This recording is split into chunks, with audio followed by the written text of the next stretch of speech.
Hello, everybody. We're going to keep going on our restrictive lung pathology section. Today's topic will be acute and chronic presentation. So, our patient is a 68-year-old male admitted to the hospital with complaints of difficulty breathing. He has a past medical history of pulmonary fibrosis secondary to chemotherapy. He also has diabetes, hypertension, and arthritis. On admission, his vital signs had a heart rate of 106, so an elevated heart rate, a blood pressure of 150/90, elevated, but maybe makes sense with this past diagnosis. A respiratory rate of 35, so an elevated, right? 12 to 20 is normal, and an elevated temperature. In addition, he reported sputum with his cough. Now, as you're taking in this clinical picture, you have somebody with a chronic lung disease of fibrosis, and he's having a cough that's creating a sputum production. Is that normal for fibrosis? So the pathophys of pulmonary fibrosis is abnormal wound healing, right? Not an acute inflammatory process. So pulmonary fibrosis is considered a dry lung disease. You're not making a bunch of secretions because there isn't this element of inflammation with pulmonary fibrosis. So this sputum production with cough is not a expected finding given the diagnosis of fibrosis. When you kind of went digging in the charts, you found that his blood counts across the board were normal except for an elevated white blood cell count. What can be helpful with patients who have chronic conditions is they typically have previous admissions reports that are available. So this guy's walking in the door right now with a fever and high white blood cell count and sputum production. So you might not really know what his baseline is very well. But if you go back, you'll probably be able to see his previous reports, and you can see old pulmonary function test. So they don't give the date on this slide, but at a previous visit, these were his pulmonary function tests. So this kind of gives you a baseline status of this patient prior to whatever is currently going on with these new symptoms. His total lung capacity was reduced, which would be consistent with a restrictive lung disease that's difficult to get air in. Less vital capacity. Both FVC and FEV1 are lower than normal, all fitting with a restrictive lung pathology kind of phenotype. His arterial blood gases, his oxygen is 51. That's really low, right? We are way on the oxyhemoglobin curve. Once you get below 60 millimeters of mercury, that is when you are on the linear phase of that curve. Hemoglobin does not want to be binding to the oxygen at this low of a partial pressure. So this is kind of a danger zone for patients. In addition, it appears that his acid-base status is abnormal. So what is this patient's acid-base status? I would encourage you to pause your video real quick, see if you can get on your own, and we'll do it here. So if we mapped out our weighted scale, my personal version of doing this, you might have your own. These are norms. What is our patient? Well, his scale is tipped this direction because his pH is 7.58. So the only thing that would tip the scale this way is if it got too heavy on this side of the scale, or if it was unweighted or lighter on this side of the scale. That's the only thing that would tip that scale to the right. Carbon dioxide is too low, right? So we've reduced the amount of weight on this side because our carbon dioxide is only 22. Bicarb is also low because it is an 18, less than the normal. But of the two, they're both outside of the normal range, but only one would tip the scale to the right. and that's the change in carbon dioxide. So for this reason, you could diagnose this as first an alkalosis. That's the easiest part. I'm going to blame CO2 because that is the change that could alter our scale in the direction that it is tipping. So it is a respiratory alkalosis. The body's trying to fix it because our other side of our carbonic anhydrase reaction is also abnormal, but they certainly haven't fixed it because our pH is still outside of the normal range. So this is a partially compensated respiratory alkalosis. So what other tests are they going to do to a patient like this walking in? They are drawing blood gases, and they're going to want to get an image of what's happening. So they're going to do a chest x-ray. This is the patient's chest x-ray, and this would be something that you should be able to identify.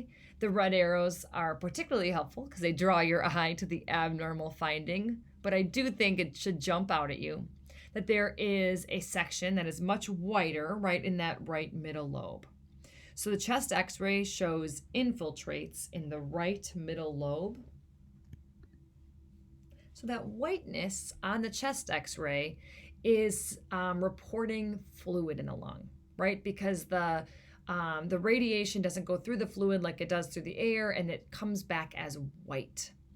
So we're seeing fluid accumulating in the right middle lobe. So this patient has a fever, elevated white blood cell count, a productive sputum, and now we see fluid in the right middle lobe. The last thing they're going to do is culture the sputum and actually look at it under a microscope to determine basically the cause of the pneumonia at this point. So he is diagnosed with a bacterial pneumonia because of the findings of fluid in the lobe, and then they specifically saw the bacteria in the sputum culture. He's put on antibiotics, and PT is ordered to evaluate and treat. So let's first just kind of hit on this pneumonia, because the title of this lecture is Acute on Chronic, which is very common, obviously, in the medical field, that people have these long-standing chronic conditions, and then they have a acute exacerbation or an acute illness that comes on top of this chronic issue going on in the background. So our patient has a chronic restrictive lung dysfunction of pulmonary fibrosis, but they're presenting with an acute pneumonia, an acute infection in the lung. So pneumonia can actually be any inflammatory process in the lung parenchyma. I mentioned that it was bacterial because that's what he was diagnosed with the sputum culture. You can have a viral pneumonia. You can have an aspiration pneumonia if you're breathing in food particles that you breathed in. So there's a lot of different reasons that the body might respond with inflammation in the lung. But it's all kind of because something got into our lung that's not supposed to be there. So we identify the pneumonia by kind of the cause. So the categories, as you can see in your notes, are community acquired. That means you got your pneumonia outside of the hospital. Hospital acquired pneumonia means that within 48 hours or more after admission, you presented with a pneumonia. So in that case, we're going to blame the hospital.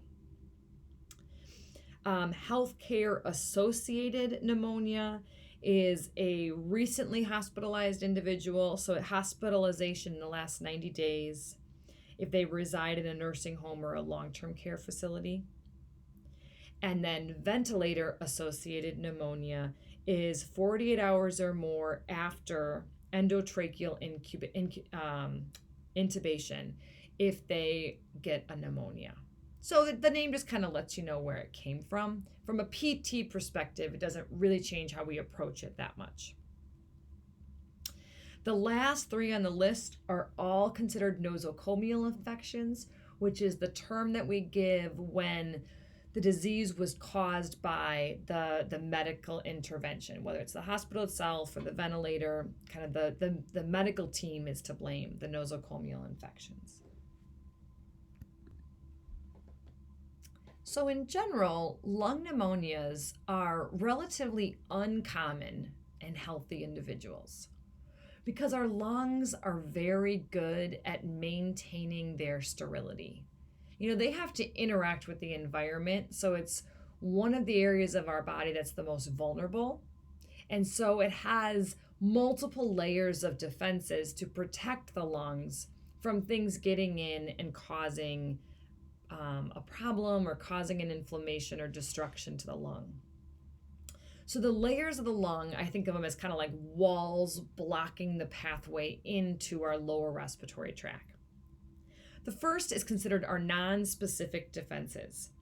This is everything that kind of goes under the category of processes in the lungs that can catch or forcibly remove invaders.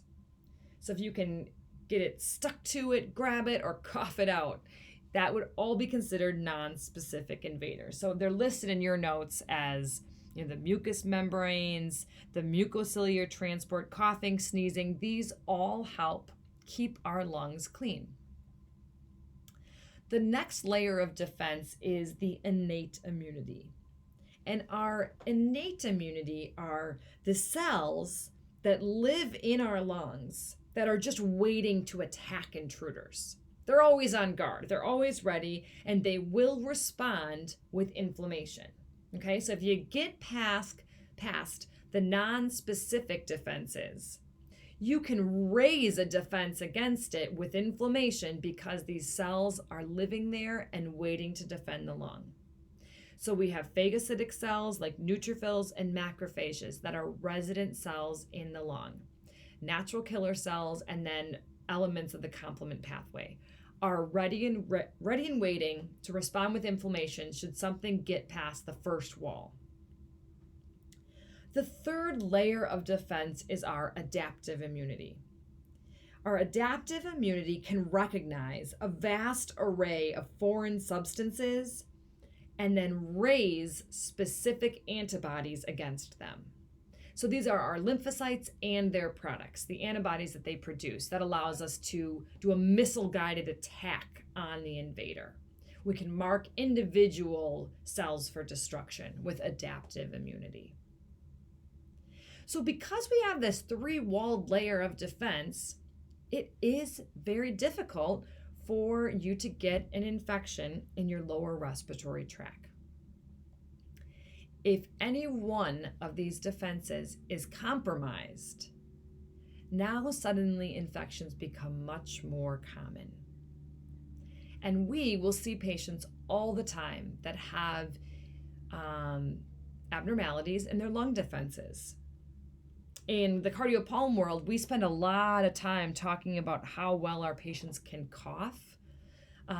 All of you who want to go into the neuro field, this is a huge element in a lot of neuromuscular conditions, whether there's a lack of innervation to the muscles of exhalation, like you don't have good control of your abdominals, or it's a coordination issue that you're allowing a productive cough to get that forceful exhalation to clear.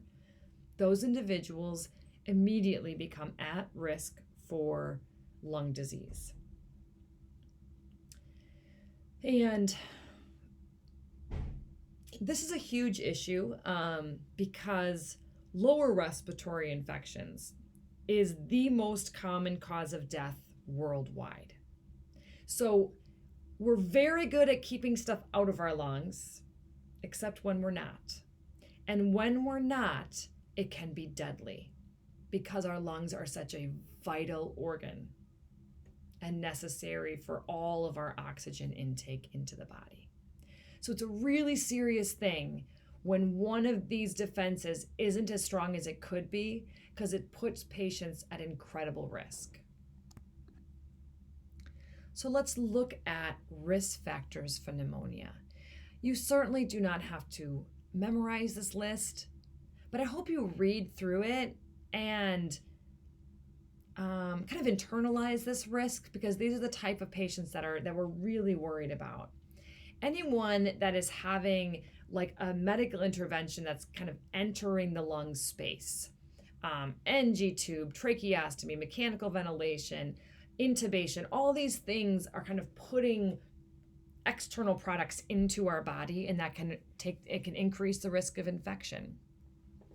If dysphagia, if they can't swallow appropriately, anytime there's thoracoabdominal surgery, that's going to impact the strength of your cough.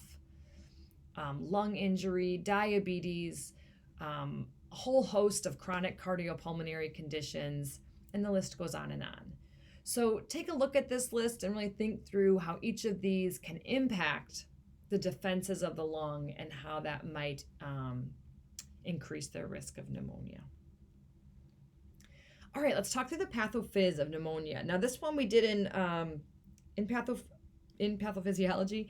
So I think you guys probably have a decent introduction to this one, so I think we can go pretty brief here. Pneumonia is an inflammatory response to an invading organism. So you guys already know inflammation. You're probably so sick of me talking about inflammation in the 3 years since you know me. But you know that if pneumonia is an inflammatory response has a vascular response, right? There is an effect on your blood vessels when you have inflammation. And the main effect is, the goal of the main effect is to deliver more blood to the area in order to deliver the white blood cells that are floating in the blood to the area. So the vascular response is going to be the vasodilation and the increased vascular permeability. Those two things fall under the vascular response. But if we really think about where we are in the lung, if we're vasodilating and increasing the permeability of our blood vessels, this is going to increase the fluid in the lung,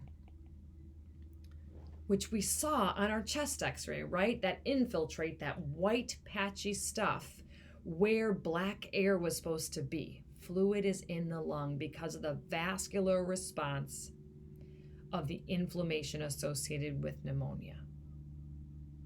The second thing that happens during any inflammatory response is the cellular response.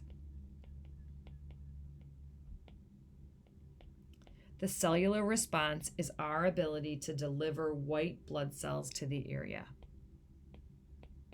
And we see that in the total body elevation of white blood cells. The body's raising more white blood cells. We saw that in his laboratory workup. And the body is bringing these to the area because this is what's going to attack and destroy the invader. By day 5, you would expect the body to have specific antibodies that are working to fight that infection. So if pneumonia is inflammation, then everything you know about the inflammatory process is true here. It's just where it happens is incredibly significant. So in your notes, it talks about the primary effect and the secondary effect. The primary effect of having a vascular and cellular response of inflammation happen in the lungs is what you can see in this picture here, right? You get fluid and pus in the alveoli. So this kind of white blood cells and fluid come together. And the primary effect of fluid and or pus in the alveoli is the primary effect that we see, because any oxygen molecules that got into this alveoli are going to have an increased distance for diffusion. It's going to decrease the ability to get oxygen into the blood in the area of the lung that has the pneumonia. So the fluid and pus in the alveoli decreases oxygen diffusion. So the primary effect, if we put this together, is we see reduced oxygenation.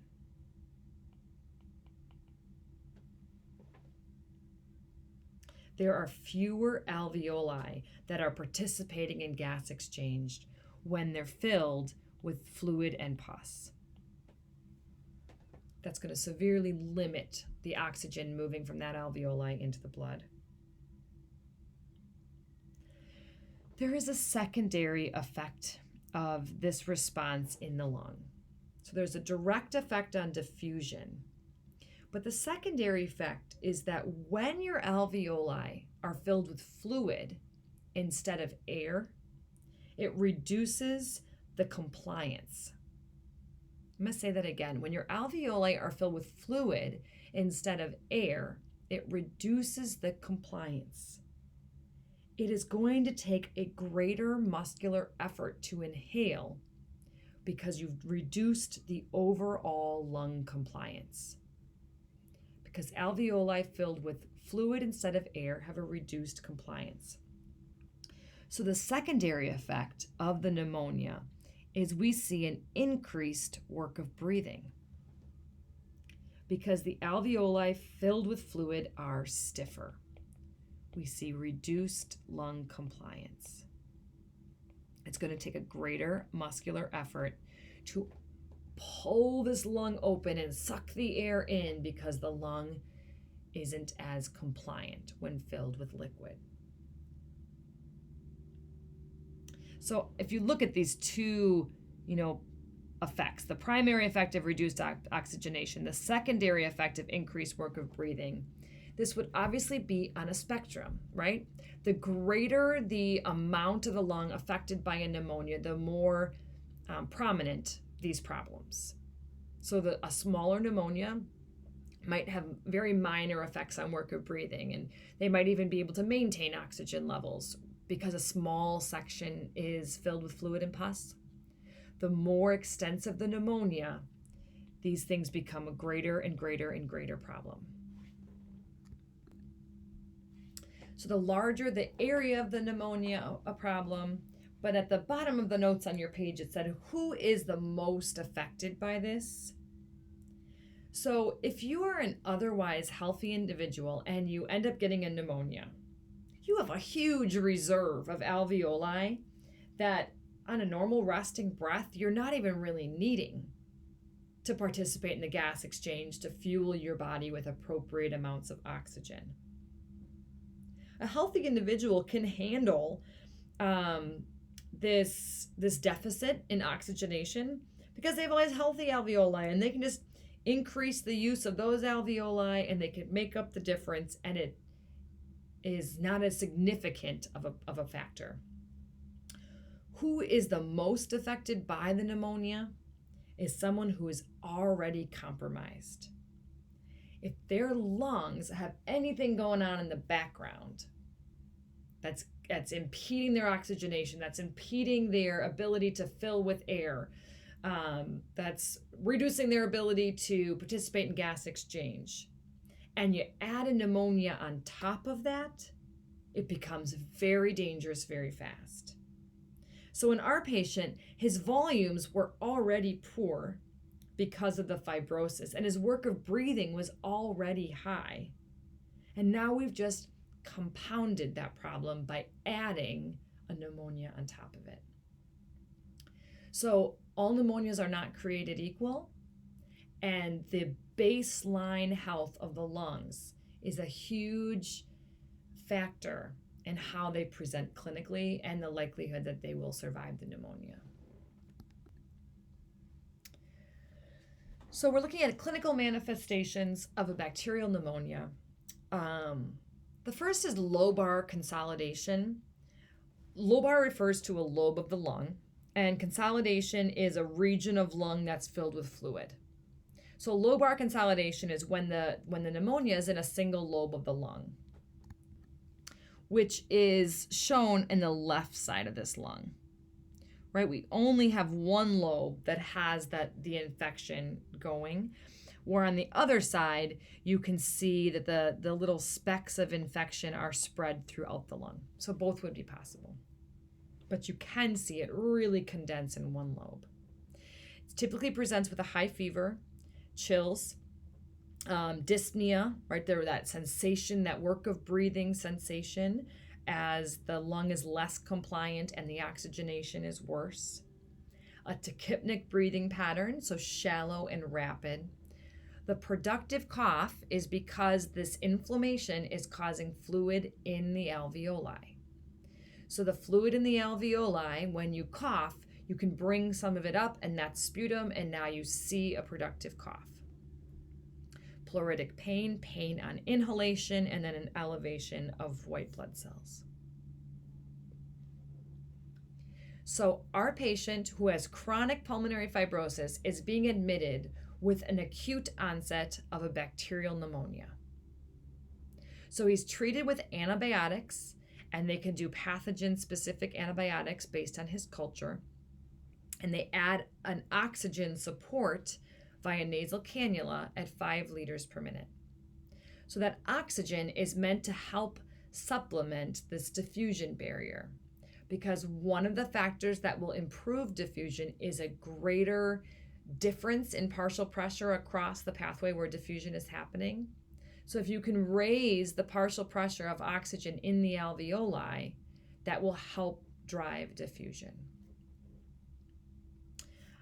This patient is deemed appropriate for physical therapy, and we would see this patient. So let's take a look at the chart to make that decision, I guess I should say. So in the charts in your notes, you'll see that the second column from the right is his values on admission. Now he has been treated, he's been on the antibiotic, he's getting oxygen. These are today's values. This is what you're making your decision on whether or not you would treat. So his oxygen is improved. It's not super great, but it's better. His pH status has improved, but still outside of the normal range. CBC panel, hemoglobin and hematocrit. A little on the high side. That might be evidence of some dehydration, because that's reported as a concentration, but not a reason not to see this patient. White blood cells are still elevated, but the medical team is aware of the diagnosis. He's being treated with an antibiotic. You'd certainly want to touch base with the nurse to see if there's any additional reason why you wouldn't want to be treating this patient, or if they're concerned at all about his status. But alone, since they know what the cause is and they're treating it, that wouldn't be a standalone reason not to treat this patient. His vitals, his heart rate is still quite elevated, blood pressure is still elevated, respiratory rate's coming down a little bit, and that temp is still elevated. So again, you'd want to check in with nursing, because the temp is still high, to make a decision with the whole medical team on whether or not you would treat. So any other reason not to proceed with the PT assessment? So if you kind of go through your checklist of, is it safe? If you'd be satting less than 88%, you want to peek at that when you walk in the room. A respiratory rate greater than 35 might be a reason not to treat him, so he's just under that. If he's on oxygen support greater than 10 liters, he's under that. His blood pressure is elevated, but not within a concerning range. Plus, he's not really here for a cardiac issue. Let me think if there's anything else on that list. Hemoglobin hematocrit's high instead of low, so that's okay. There's not a lot in the chart that would tell me I won't want to at least go in and talk to this patient and see what he might be capable of. So for your PT assessment, we start at the top with an inspection. He is pretty lethargic, and he responds to about 50% of your questions. But he is oriented ×4, so he knows who he is, where he is, the date and time, and his situation. But he has a gray pallor, consistent with probably some poor oxygenation. You observe mild hypertrophy of his accessory muscles. Is that a sign of an acute difficulty breathing or a chronic difficulty breathing? Hypertrophy would definitely take time to grow new muscles. If we grew new muscles In one day, we would all be Arnold Schwarzeneggers walking around, and it does not happen that way. It takes a lot of work to build muscle. So hypertrophy of accessory muscles tells you he has a chronic lung condition, limiting his ability to get air in, which we already know because of the fibrosis. He has a tachypnic breathing pattern, and he's rating his dyspnea as a 4. You do observe mild cyanosis on his fingertips, otherwise normal extremities. So he's got a gray pallor, high respiratory rate, cyanosis. This is all kind of showing, coming together, this clinical picture is kind of weaving together of difficulty getting appropriate amounts of oxygenation and maybe not enough at this point. He has pleuritic pain, about a 6 out of 10 on his right side, consistent with the area where the pneumonia is. You listen to his lungs with a stethoscope, and you can hear bronchial sounds just above the right middle lobe. So bronchial sounds are those big hollow tube sounds where you hear the entire inhalation and the entire exhalation with kind of a break in between. These are typically only heard over the trachea because you're literally over the big hollow tube that's moving air in and out. So if you hear bronchial sounds anywhere else in the lungs, this is an abnormal finding. The reason that there's bronchial sounds just above the right middle lobe is that sound travels better through fluid than through air. So his breath sounds are like bouncing off this fluid of the pneumonia, and you are hearing it almost as loud as if you were right over the trachea. When you put your stethoscope right on the pneumonia, right on the lobe, well, there's no air moving in and out there because the fluid is taking up that space, so then you hear no sounds, absent breath sounds. Mediate percussion is another assessment of location of fluid, and you observe dullness right at that spot where the pneumonia is. So on a good assessment, you would assess his activity. Is it safe? Well, we kind of went through that checklist, and there is reason to be concerned, but he does qualify to at least try. There's nothing that's an absolute no on his list. But it's really important to anticipate what's going to happen with this patient. So what do we expect this patient's response to be? With pulmonary fibrosis, with fluid on top, I would expect he's going to desat when we get him moving. It's not guaranteed. Sometimes people get up, they can actually take a bigger breath, and in some cases it can even improve oxygenation. But I would guess that the increased metabolic work of the body and the increased oxygen demand, this patient might have a difficult time matching, especially with that cyanosis and the tachypnic breathing at rest. I would hope to see an increased heart rate. That would be a normal response. I'm not sure what's going to happen with this guy's blood pressure. He's running a little high. He's hypertensive. He hasn't been in the hospital that long. I think it could go either way. He might have an orthostatic response when he first gets up. I might see an appropriate blood pressure response. Respiratory rate, I would hope that would go up, but he's already kind of high, so I'm not sure how much reserve he has to go above where he already is. Let's take a look. All right, so resting values are here. I feel like I hadn't put the SAT on the other page, but this kind of helps give him the, okay, well, at least try, because he's resting at 90% of his oxygen saturation. Let's get him sitting up at the edge of bed and see what happens. We do see a rise in respiratory rate. It's kind of a big jump just from going sitting. Blood pressure does drop, so we see a little orthostasis happening here with a drop in heart rate. That's a little concerning, right? So his blood pressure is dropping and his heart rate is dropping. You want that to be kicking up to support him. And his SATs just fell to 77%.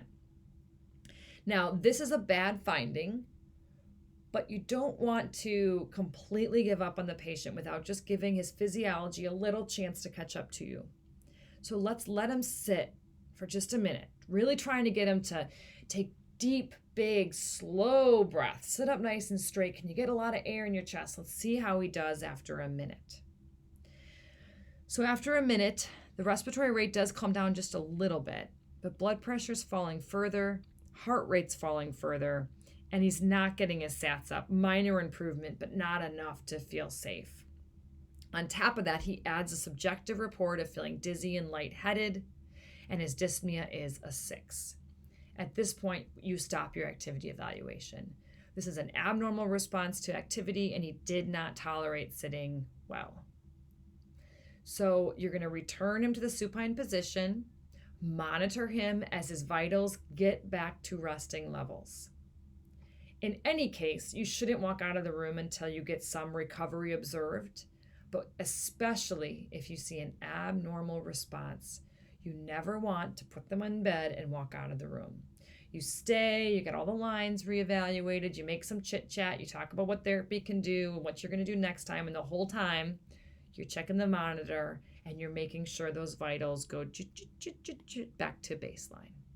Because you just induced a physiological demand that his body didn't really meet, you got to make sure that he gets himself back to resting conditions. This would be an important thing to go and find his nurse and report your findings. This gives he or her a lot of information on what they can do with nursing staff. This is their kind of the first exercise stress test this patient has had, and he didn't do very well. So they're going to have a better expectation of what might happen next time. And then fully document in the chart. So this patient, you came back the next day and he's been doing better. He's actually improving his sitting tolerance. On the 4th morning in the hospital, you do your chart review and you see that he spiked a fever in the previous evening. It was followed or was in conjunction with increased sputum production and worsening of his saturation levels. They repeated his chest x-ray and they see now bilateral infiltrates. So his first chest x-ray, he had lobar consolidation. The infection was in one lobe of his lung. Bilateral infiltrates means he has fluid on both sides. So the infection has spread. The patient's status deteriorated over the course of the day. The medical team tried many different versions of oxygen support. So the typical path would be to, more and more support, monitoring blood gases to see if they can stabilize. With this increased support and the deterioration of the patient, he gets diagnosed with acute respiratory distress syndrome, or ARDS. So acute respiratory distress syndrome, or sometimes called acute lung injury, is a lung infection with widespread inflammation. So we're going to go through the pathophys here. I just want to put it on your radar that this is one of the things that is happening with our COVID patients, that kind of one way that COVID can present when it gets very serious in terms of medical complexity is it can cause acute respiratory distress syndrome. There are kind of 2 different phenotypes of COVID, where some people refer to it as the wet lung and the dry lung. And we will have Dr. Taylor Holmes come in and give an entire lecture on COVID. But as we're talking about it here, I just wanted to put it in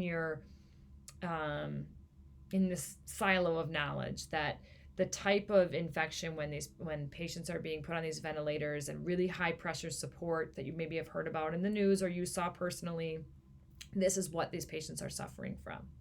So acute respiratory distress syndrome, let's go through the pathophys together.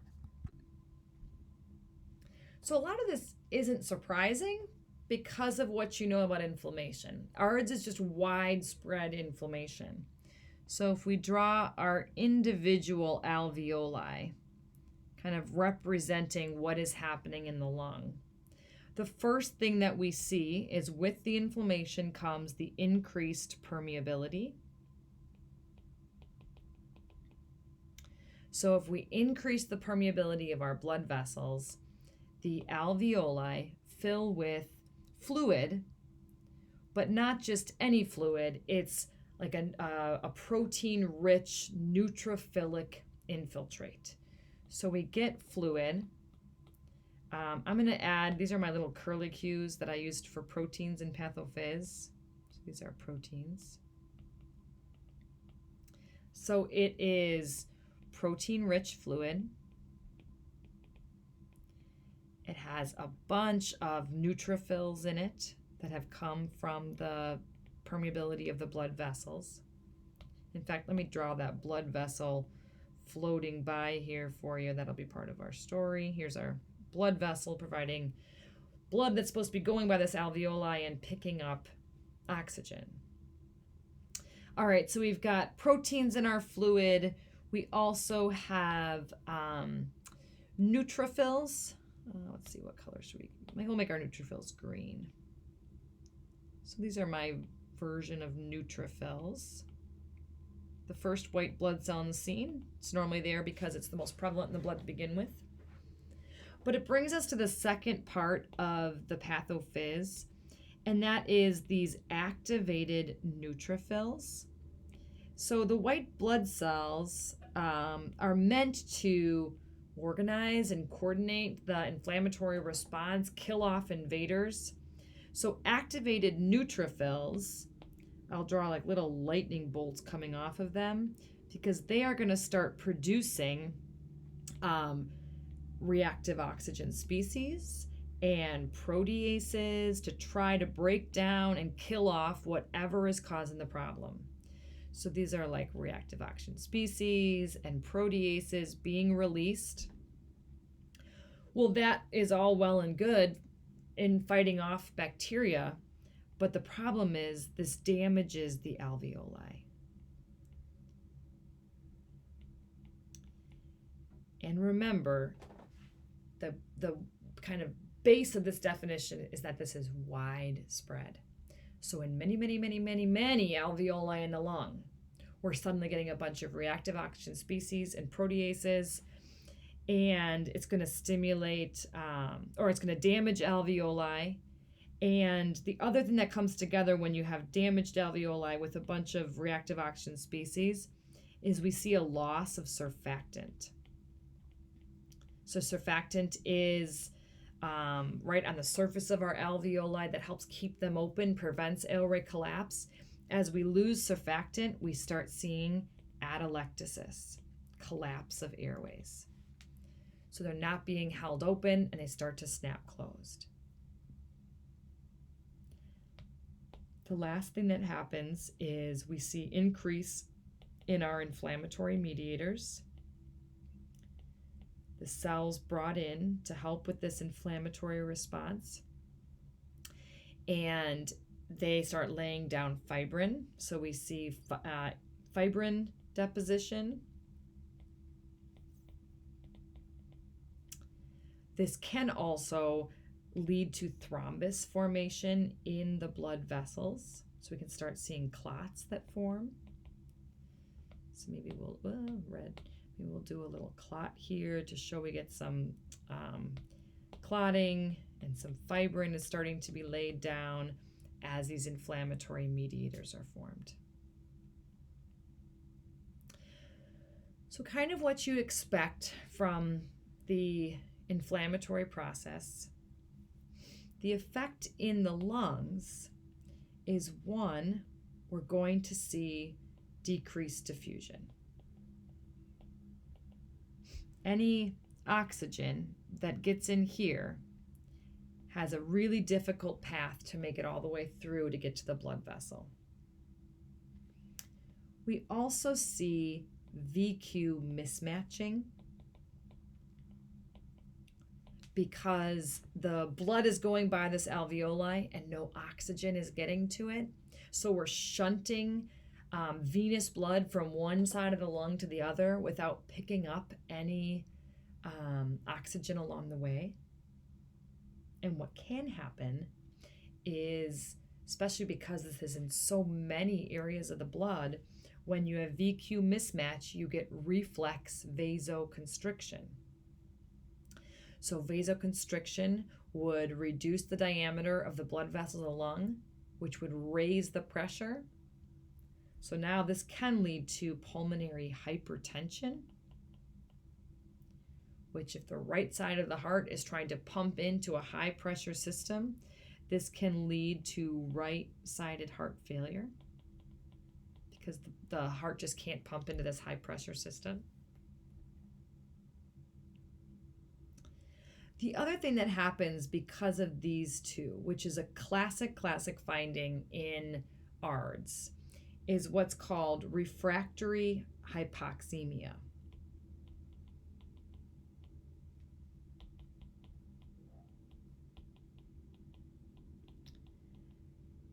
The medical team adding oxygen support just cannot get arterial blood oxygen levels up. So refractory hypoxemia is your blood gases are unresponsive to increasing concentrations of oxygen. There's just too much of a diffusion barrier, and the blood and the air aren't going to the same place, and all the oxygen in the world can't get their numbers up. The third one that goes on this list is all this fluid is going to reduce the compliance of the lung. So with a decreased ability to stretch, that greatly increases the work of breathing. So you guys will talk about this in the oxygen lecture, but when the lung becomes very non-compliant, you actually need more pressure to drive air in to help stretch the lung, and it becomes a much more aggressive support of oxygen when you've lost the compliance. So this is the story of what's happening in our patient. In many areas of the lung, bilateral infiltrates, and he is kind of plummeting clinically, right? His blood gases are getting worse, he's spiked a fever, he has increased sputum production, and they can't seem to stabilize his blood gases. So that really describes the acute respiratory distress syndrome piece of the pathophysiology. The full presentation of this syndrome has 3 stages. The first is exudative. That's the capillaries leaking fluid and protein and white blood cells, filling alveoli with edema, and causing kind of the story that we just said. The proliferative phase is about 1 to 2 weeks after the injury, and it's considered like the reparative stage, but these lymphocytes in the scene and fibroblasts on the scene are now trying to repair the damage that was done, and they can start laying down some collagen and leading into the fibrotic stage, which is typically about 2 to 3 weeks after the injury. You can see diffuse scarring in the lung. So if they live past the acute episode of all this fluid in the lung and they go through the reparative stage, they can end up with a lung that has, terrible compliance because it's now wrapped in scar tissue. You can have decreased surface area for gas exchange because we've destroyed some of the interfaces between alveoli and capillary. And in the reparative phase and the fibrotic phase, you can actually damage blood vessels. So it's common for patients to develop kind of a chronic pulmonary hypertension due to the loss of blood vessels and the scarring down of blood vessels in the lung. I mention this because there's more and more and more information coming out. I mean, I'm kind of dipping into the COVID again here, but coming out with patients that are, I was about to say quote unquote surviving, but they are surviving, but it's not just roses and glory after you survive COVID. Many patients are dealing with chronic fibrotic issues in their lungs from the insult they suffered from the COVID.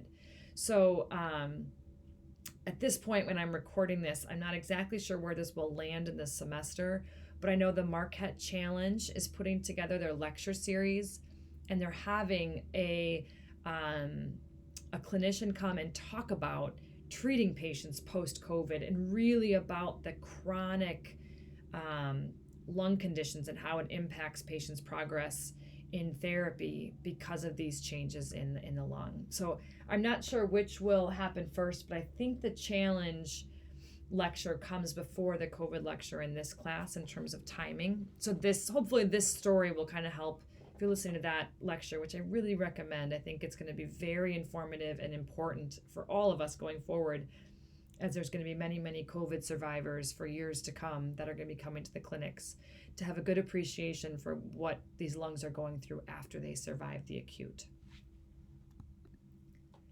So conditions that can lead a patient to fall into ARDS.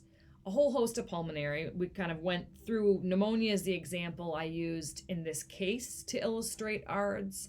But if you inhale something that's injurious, aspiration of gastric contents, that's why you get real worried when people are having dysphagia or they're not conscious and they're laying flat, that they could have gastric contents come up and get in their lungs.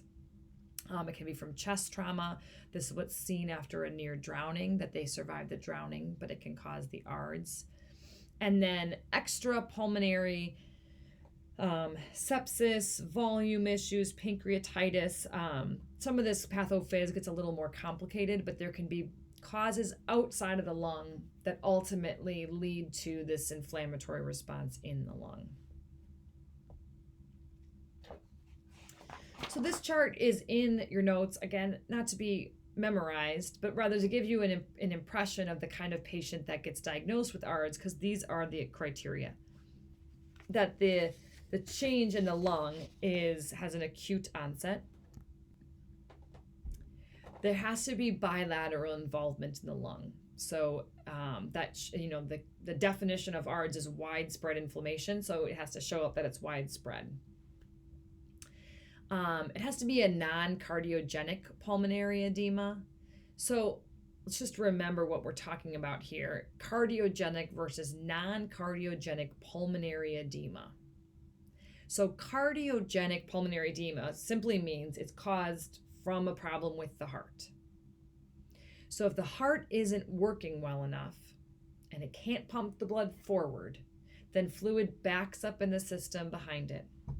So on the left-hand side of the screen, this is cardiogenic pulmonary edema.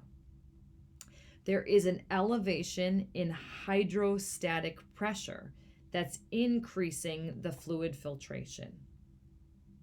Because there's such a high capillary hydrostatic pressure, the fluid is leaking out of the blood vessel and it's going into the alveoli. And here we see fluid has filled, kind of a light pink on this picture for fluid, but it is a protein poor fluid. So this is the type of pulmonary edema that we see with heart failure. Whereas non-cardiogenic edema does not have the elevated hydrostatic pressure, so normal hydrostatic pressure, but rather there's an inflammatory process that has increased the permeability of the vessels, leading to, flooding of the alveoli with white blood cells and protein-rich fluid that fills the alveoli. So cardiogenic versus non-cardiogenic. The next criteria is the level of oxygen support. So PaO2, the arterial pressure of oxygen, over the fraction of inspired oxygen. So you guys are going to get a whole oxygen lecture in this class, but FiO2 is the fraction of inspired air. So when you breathe atmospheric air, right, only 21% of it is oxygen. Most of it's nitrogen, but of all that 750 milliliters of mercury pressure that's being pushed down on us by the atmosphere, only 21% of that is actually oxygen. So our fraction of inspired air of atmospheric air is 0.21. The term oxygen enriched air is anytime we artificially raise that pressure greater than 21%. When someone's on a nasal cannula, we describe the oxygen enriched airs as liters per minute of oxygen.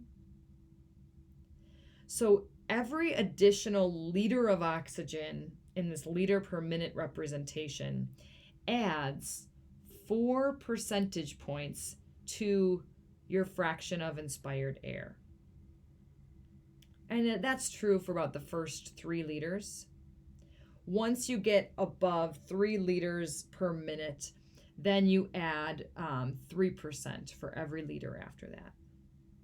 So I think I gave this example in your notes that if someone's on 4 liters per minute of oxygen, they're on 21% of atmosphere plus 3 liters at 4% and 1 additional liter at 3%, which means their fraction of inspired air is 36%. You don't necessarily need to do that math like on the fly as a PT, but I think it's helpful to actually think about how much higher than atmosphere you are, and those liters per minute can feel a little subjective or outside of how you think about air if you're used to thinking about it as a percentage. So if you want to convert it to a percentage and kind of get a feel for how much above atmosphere they are, that's kind of an easy translation for you. So this fraction of how much oxygen gets in your arterial system divided by the fraction of inspired air shows, the higher and higher your fraction of inspired air and you're just not able to get your arterial oxygen levels up, is that refractory hypoxemia. That's a classic finding of ARDS. And then new and persistent infiltrates in any 2 of the following. So evidence kind of the acute infection.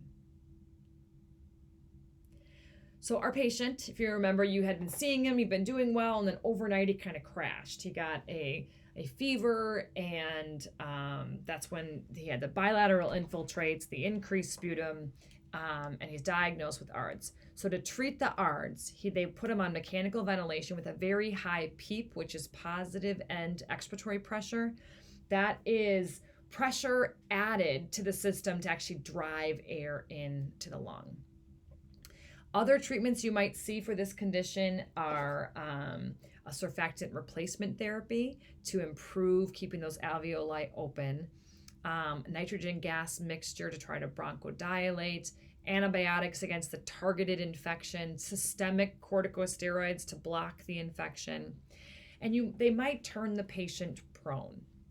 And I just wanted to touch on this. I'm sure we'll talk about it again with COVID, but this has been in the news a lot, and PTs are on the front line of being on the prone team in COVID. In fact, one of your phys of activity instructors, Griffin Ewald, who's been an outpatient therapist since he graduated, I was talking to him in spring when we all shut down, and he was on the prone team. He was working 3rd shift on the prone team, and he went to his training. And if you guys know Griffin, he's a pretty relaxed dude. So I think he was listening, but maybe not paying super close attention. And then got through the training, and he was like, okay, so who do we work with? We're helping nursing, or who are we helping? And they're like, no, you're doing it. You're the person who's turning the patients. And he was like, oh, wait. Okay, start from the beginning. And then he had to realize that it was the PTs that were doing it. So I had a whole different spiel in previous years on this prone positioning, because it's actually, or had been, more rare, and it not very often involved PTs. And in the last 5 months, it has become a huge thing that PTs are involved in. So the whole thing about turning a patient prone, putting them on their stomach, is that they found that prone positioning, and this was known before COVID, so this has been in my notes way before COVID ever existed. It has been found that it improves oxygenation. And studies will show, and these are pre-COVID studies, because I think there's a greater assist on oxygenation in COVID than non-COVID. But in a generalized medical patient, it improves oxygenation in about 50% of patients. That number will change as soon as the new research studies are factoring in the COVID patients. But now the reason it works isn't completely understood. But the thought here is that by going prone, the lungs are kind of hanging in the rib cage, right? The ribs are taking your weight and they're dangling. And much like a slinky hanging down, that actually lowers pleural pressure. So when the lungs are laying on the chest wall, the weight of the chest wall and the weight of the lungs actually limits the negative intrathoracic pressure. But when you go prone and the lungs are dangling downward, it lowers pleural pressure, making it easier to get some air in. You get more uniform ventilation when you're prone. The hanging of the lungs in the rib cage reduces atelectasis. It also takes the abdominal pressure of the thoracic cavity off the lungs completely. So that also, they probably all come together to help facilitate oxygenation. So in a non-COVID patient, well, probably a COVID patient too, technically, if you are seeing a patient who has been positioned prone, they are typically extremely sick patients. So my spiel about prone was kind of, if you see a patient going prone, you probably won't be seeing them in PT. I mean, almost exclusively, you wouldn't be seeing that patient in PT because prone is like a last-ditch effort to stabilize their oxygen because it takes a ton of work. It's so much work to turn a patient with multiple lines, and then you have to, change their positioning in prone. It's a whole team. Now there actually are prone teams, but it takes a whole team to come together to do this. So they're going to do it when it's really needed. So in your world, when you're treating someone, if you're part of the team that's brought in to turn them prone, or you were seeing a patient and they have been put prone, most likely that person is extremely ill. All right, our patient did not tolerate the mechanical ventilation. It did not raise his blood gases. So he was given extracorporeal membrane oxygenation. And I'm trying to think of, I've been hearing this in the media and they call it something funny. And I wanted to use it in this lecture. Something like non-ventilatory support. There was some name that I was like, that's a funny way to say ECMO. But ECMO is extracorporeal membrane oxygenation. An extracorporeal just means that it's a procedure that's being performed outside of the body.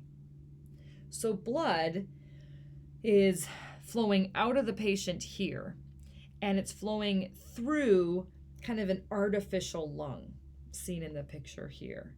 Basically, the machine adds oxygen, removes CO2, it warms the blood, and then it returns it back to the body. So you don't need the lungs to do the work. The machine is adding the oxygen outside of the body. There's different ways of delivering ECMO, and it would be specific to the patient's needs. Veno-arterial means the blood is being taken out of the body, you're adding the oxygen, and then it's going back in on the arterial side. So it's going to assist the native cardiac output. So veno-arterial is used when someone is having a heart and a lung problem, because you are kind of allowing the oxygenation to happen and then supporting the cardiac output. Venous oxygenates the blood before the lung. So these are patients that only have a lung problem. The heart is pumping fine, they're just not getting the oxygen in. So our patient's status worsened and he expired 2 days later. And I included a case where a patient passes away because this happens in this patient population, and ARDS has a mortality of about 50 to 70%. So the patients that survive these, it is amazing, and the medical team does everything to support them during that exudative phase. If you can get them to survive that and get into the reparative phase, they have the chance of surviving ARDS, but it has an incredibly high mortality rate, which is why this condition is taken so seriously. Thank you for attention. I'm sorry this went a little on the long side for an individual video, and I will look forward to seeing you guys soon. Bye.